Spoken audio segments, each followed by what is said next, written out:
But the real issue that you're talking about with education is systems that don't work.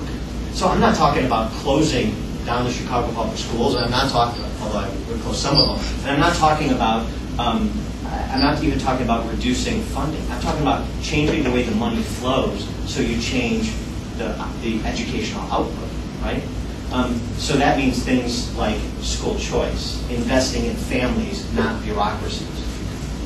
It's not even about money. Let me tell you just something about how entrenched and impervious to reason the Chicago public school system is.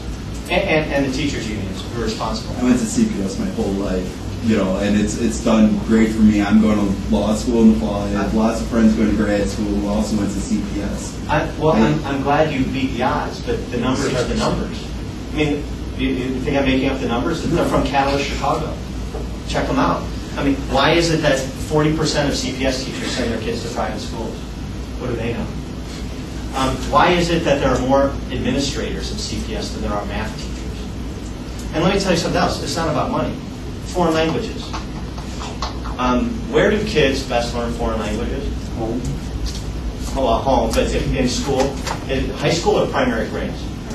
Primary grade, right. Everybody knows this. We've known it for 30 years, study after study. CPS knows it, I know it, you know it, Khalil knows it, everybody knows it. We've all known it for a long time. Where are foreign languages primarily taught in CPS? High school. Why?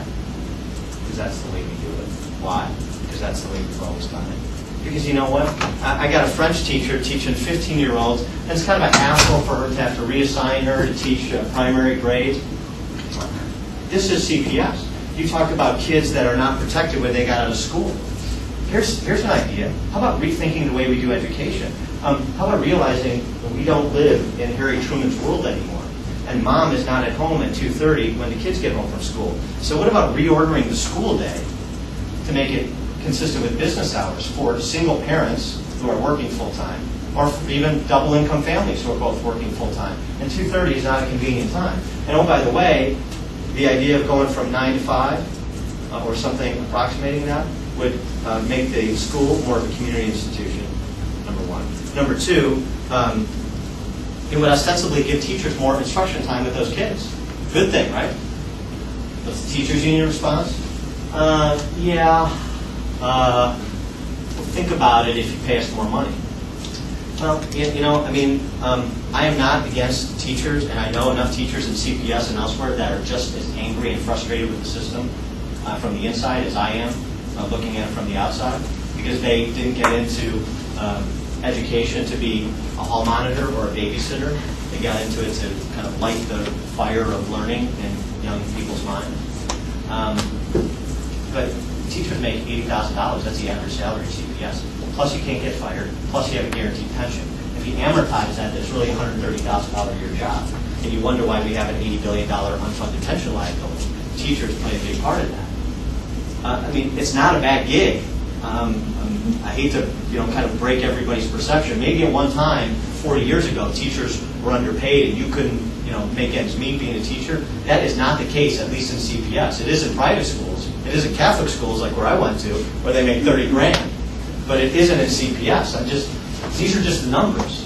And if we're going to have an honest conversation about what works, then we got to have a conversation about the numbers. I'm not against the teachers' unions, and I'm not married to school choice because I'm some school choice ideologue. I'm for whatever works. And there's a lot of evidence that points to the idea of competition at the primary and secondary level. Like we have in college, where your Stafford loan money, your Pell Grant, your GI Bill, you can go to DePaul, you can go to Illinois State, you can go to Northwestern, you can go wherever you want to go, and the money follows you. Well, if it works to give us the best collegiate system in the country, in the world, I should say, then why is it that primary and secondary education, particularly in urban areas, particularly with the results they produce, why are they exempt from competition? I just don't understand the exemption. And neither did the people in Milwaukee who brought school choice to Milwaukee 20 years ago, a female black Democrat state legislator who led the fight in Milwaukee, or in Cleveland, or 14 other states, 4 different in Bogota, Colombia, and Stockholm, Sweden. It's time that we in Chicago and Illinois pick our heads up and look around the world when it comes to something as critical as making sure that kids are prepared, are put on a path to be successful, independent adults from pre-K, right from the get-go. You give me school choice, I'll give you universal pre-K. That's what I always tell my Democrat friends.